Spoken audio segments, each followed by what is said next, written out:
La economía china creció en 2022 a su menor ritmo en los últimos 45 años. ¿Qué está sucediendo y qué puede ocurrir a partir de ahora? Veámoslo. La economía china únicamente ha crecido un 3% en el año 2022. Si exceptuamos el año 2020, el año en el que estalló la pandemia en China, se trata de la peor cifra de crecimiento desde 1976, desde hace más de 45 años.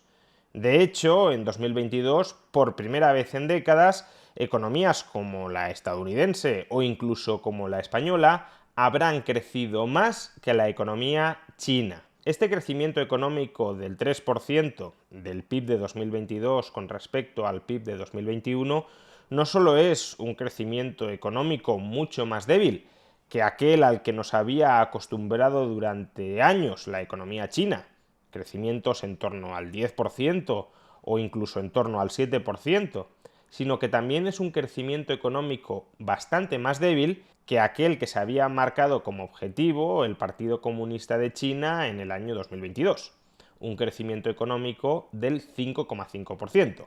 Finalmente ha sido prácticamente la mitad, repito, del 3%.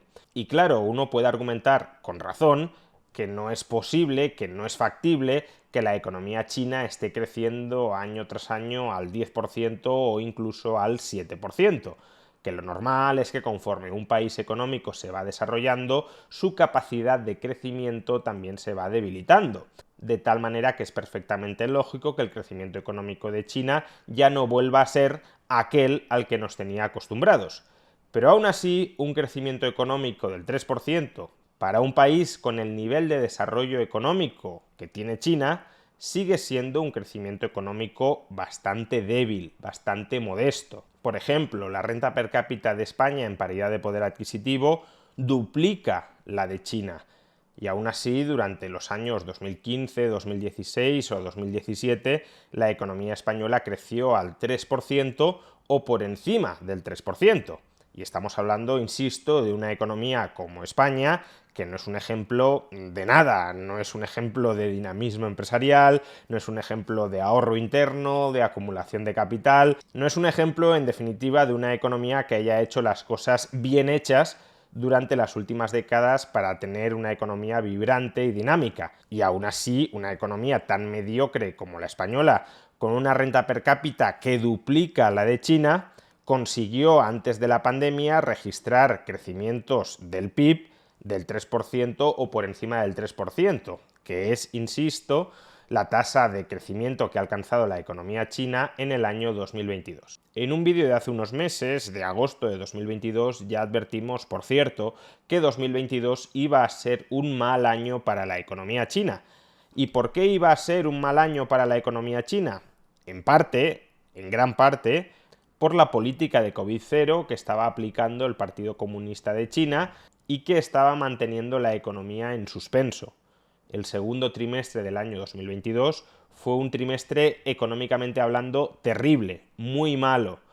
Lo mismo cabe decir, por cierto, del cuarto trimestre de este año 2022, durante gran parte del cual se siguieron aplicando políticas de COVID-0 hasta que las manifestaciones ciudadanas han llevado al Partido Comunista de China a cambiar de rumbo. Pero el crecimiento económico del cuarto trimestre ha sido literalmente nulo. La economía no se ha expandido en términos intertrimestrales con respecto al tercer trimestre de 2022. Sin embargo, sería un error pensar que el único problema que ha acechado a la economía china durante el año 2022 ha sido la política de COVID-0 y que, por tanto, una vez la política de COVID-0 ha llegado a su fin, la economía china volverá por sus fueros prepandemia sin ningún tipo de dificultad. A corto o medio plazo, la economía china sigue teniendo un gran reto pendiente de resolver. Un reto del cual hemos venido hablando desde hace meses en este canal. Y me estoy refiriendo a la crisis inmobiliaria china. La venta de viviendas en China se sigue hundiendo en términos interanuales. En diciembre las familias chinas compraron un 30% menos de casas que en el mismo mes del año anterior.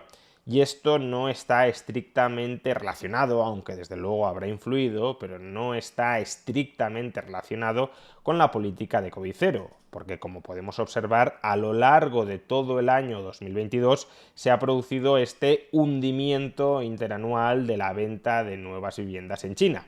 Datos que son mucho peores que los de otras métricas.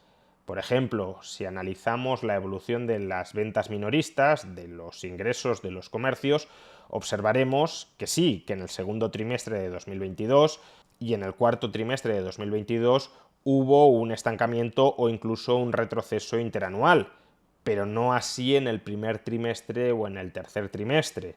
Lo mismo ocurre con la producción industrial. Hay un retroceso en el segundo trimestre y un estancamiento en el cuarto trimestre, que son los trimestres en los que la economía se cerró más intensamente por las políticas de COVID cero, pero en los otros trimestres, primero y tercero, vemos una expansión. Sin embargo, recordemos cuál es la cifra, cuál es la evolución de la venta de viviendas. La venta de viviendas se hunde interanualmente durante todo el año 2022, lo cual, repito una vez más, pone de manifiesto que hay una crisis inmobiliaria mucho más profunda, mucho más enquistada dentro de la economía china. Y precisamente por esto, precisamente por esta crisis inmobiliaria que está lastrando el crecimiento económico de China, en las últimas semanas el Partido Comunista de China ha levantado las restricciones que él mismo impuso para limitar el crecimiento del crédito inmobiliario. Es decir, que el Partido Comunista de China pretende volver a relanzar la inversión inmobiliaria en China. Quizá, no lo sabemos, no tanto como durante los años 2015, 2016, 2017, 2018 o 2019, pero en todo caso están volviendo a apostar por el ladrillo como forma de relanzar una economía cada vez más debilitada. Y el segundo gran problema que va a tener la economía china en el medio o largo plazo es precisamente lo que fue una de sus grandes fortalezas durante las últimas décadas: la demografía.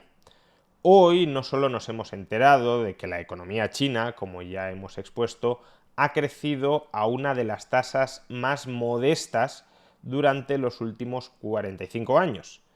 También nos hemos enterado de que la población de China ha decrecido en el año 2022 por primera vez desde la década de los 60. Y no lo ha hecho como alguno podría pensar, porque el levantamiento de las políticas de COVID cero ha disparado la mortalidad interna en China. No, si la población china ha decrecido en el año 2022 es esencialmente por el hundimiento sostenido en el número anual de nacimientos. No estamos, por tanto, ante un hecho coyuntural y extraordinario que no va a volver a repetirse en años sucesivos. La natalidad en China lleva cayendo año tras año desde hace mucho tiempo y no parece que vaya a retomar el vuelo, lo que significa, en esencia, es que China ya ha alcanzado muy probablemente su pico de población máxima y que a partir de ahora la población china va a ir descendiendo de manera más o menos continuada año tras año.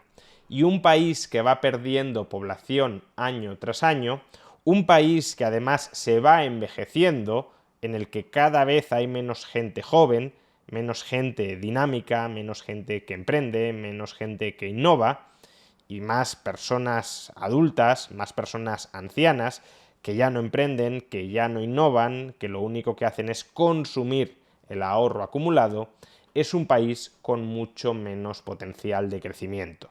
En definitiva, 2022 ha sido un mal año económicamente hablando para China, a excepción de 2020, el peor desde 1976. Y tengamos presente que algunos de los problemas económicos de fondo de este año 2022 no van a desaparecer, por desgracia, en 2023.